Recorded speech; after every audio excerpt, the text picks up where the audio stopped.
আল্লাহ রাসূল সাল্লাল্লাহু আলাইহি ওয়াসাল্লামকে আল্লাহ পাক অদৃশ্য জ্ঞান দান করেছেন। প্রমাণ সূরা জিন আয়াত নাম্বার 26 থেকে 27 নম্বর আয়াতে আল্লাহ পাক বলেন, আলিমুল গায়বি ফালা ইউযহিরু আলা গায়বিহি আহাদা ইল্লা মান ইরতাদা মির রাসূলিন ফাইন্নাহু ইয়াসলুকু মিন বাইনি ইয়াদাইহি ওয়া মিন খালফিহি রাসাদা। তিনি মানে আল্লাহ অদৃশ্য সম্পর্কে পরিজ্ঞাত। আল্লাহ পাক অদৃশ্য সম্পর্কে, গায়েব সম্পর্কে অবগত। তিনি তার অদৃশ্যের কারো নিকট প্রকাশ করেন না, কিন্তু তার মনোনীত রাসূলগণ ব্যতীত, অর্থাৎ রাসূলদেরকে আল্লাহ পাক অদৃশ্য জ্ঞান দান করেন। সেক্ষেত্রে তখন আল্লাহ রাসূলের অগ্রে এবং পশ্চাতে প্রহরী ফেরেশতারা নিযুক্ত করেন।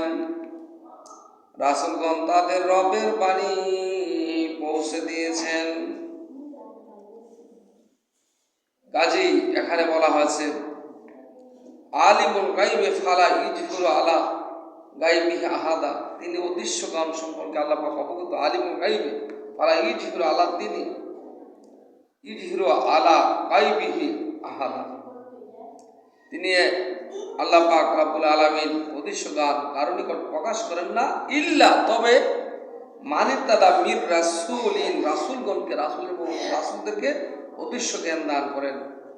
তাহলে বোঝা গেল সূরা জিনের 27 নম্বর আয়াতে বলছেন ইল্লা মানিত্তাদা মির রাসূলিন, রাসূলগণকে আল্লাহ পাক অদৃশ্য জ্ঞান দান করেন, রাসূলগণ ব্যতীত কারো নিকট অদৃশ্য জ্ঞান দান করেন না, অর্থাৎ তার মূল রাসূলগণ ব্যতীত, অর্থাৎ রাসূলদেরকে আল্লাহ পাক অদৃশ্য জ্ঞান দান করেছেন।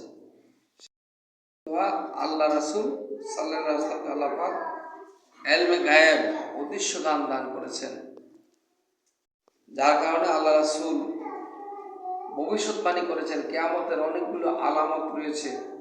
ইয়াজুজ মাজুজ আসবে, দাব্বাতুল আরদ আসবে, ইমাম মাহদী আলাইহিস সালাম আসবে, ঈসা নবী আসবে। কিয়ামতের অনেকগুলি বিষয় আল্লাহ